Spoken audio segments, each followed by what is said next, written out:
I live in a small coastal town called Seaview in Nova Scotia. The town is quiet. The waves hit the rocks every morning. The air smells of salt and pine. My name is John Harper. I am 31. I work as a lighthouse keeper. I live alone in the lighthouse near the shore. My life is quiet, lonely, and steady. I wake up every day before sunrise. I light the lantern in the lighthouse.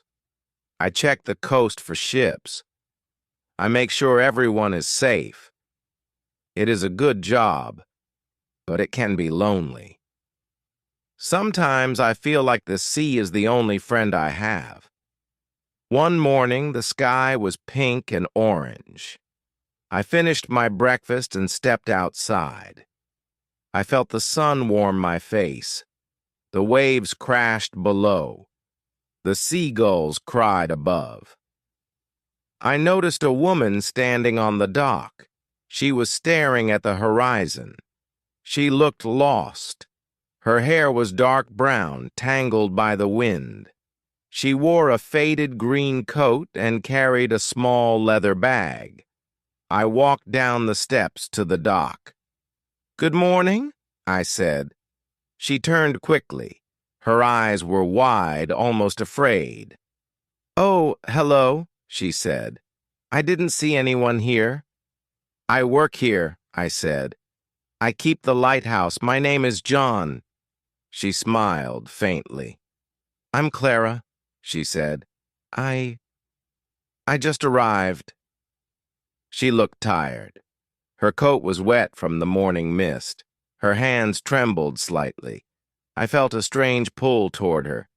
Something about her sadness made me want to help. "Are you lost?" I asked. "No, I'm waiting," she said. Then she shook her head. "I mean, I don't know. Maybe I am." I noticed her bag. It looked old, worn. I asked, "Do you need a place to stay?" She hesitated, then nodded. "I don't know anyone here. There's an inn, but—" She trailed off. I knew the inn. It was small, expensive.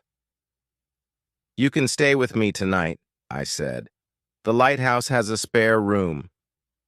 She looked at me, her eyes filled with worry and relief. "Are you sure?" she asked. "Yes," I said. "It's safe." She followed me up the spiral stairs. The lighthouse was tall, with windows that overlooked the sea. The waves sparkled in the morning sun. The room I gave her was small but warm. I made tea and gave her a blanket. She sipped her tea quietly. I watched her. She was quiet, sad, and beautiful. I did not know why, but I wanted to know her story. After a while, she spoke. "I left everything," she said. Her voice was soft. "I couldn't stay there anymore." I nodded. I understood. Sometimes leaving is the only choice. "What did you do before?" I asked. "I worked in a gallery," she said. "I painted, but it wasn't enough. People didn't see me." I felt a pang in my chest. I knew that feeling. I had spent years keeping the lighthouse. The town barely noticed me. But here she was, a stranger, and yet she seemed to understand me. We sat in silence. The wind blew through the open window. The sea roared below. I watched her face. Her sadness was heavy, but it was real. That night, I could not sleep. I walked to the top of the lighthouse. I looked at the sea. I thought about my life. I thought about her, Clara. I did not know why she was here. I did not know what she wanted, but I wanted to protect her. The next morning, she asked if she could paint by the docks. I nodded. I watched her set up her easel. She painted the waves, the boats, the lighthouse. Her hands were steady, her eyes focused. I felt peace watching her. Days passed. She stayed at the lighthouse. We ate meals together. Sometimes we talked. Sometimes we were quiet. I learned she had lost her family in a fire. She had nowhere to go. She had wandered until she found Seaview. I felt a connection to her, a deep, aching connection. I did not know if she felt the same, but I knew I wanted her to stay. One evening, a storm hit. The waves were huge, the wind was sharp, the rain pounded the windows. I watched her. She was scared, trembling. I took her hands. "It's okay," I said. "I will keep you safe." She looked at me. Her eyes filled with tears. "Thank you," she whispered. The storm lasted all night.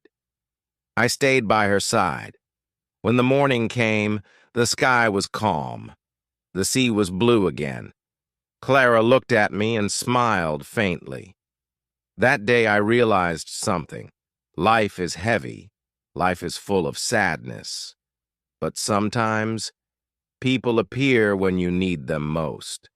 Sometimes, hope arrives quietly, like a stranger on a dock. Weeks passed. Clara started to paint again. She laughed softly. She began to talk more. She looked at me differently. She trusted me. I trusted her. One evening she said, "I don't want to leave." I nodded. "Then stay," I said. "You don't have to go anywhere. This lighthouse, it's yours too." Her smile grew. I felt my chest lift. For the first time in years, I felt hope. We did not know the future. We did not know what tomorrow would bring, but we had each other. And sometimes, that is enough. The sea continued to roar. The lighthouse stood tall. And I felt finally that life could be gentle again. Thank you for joining me today. If you enjoyed this story, please subscribe, like, and share. More stories are coming soon, and you are always welcome here.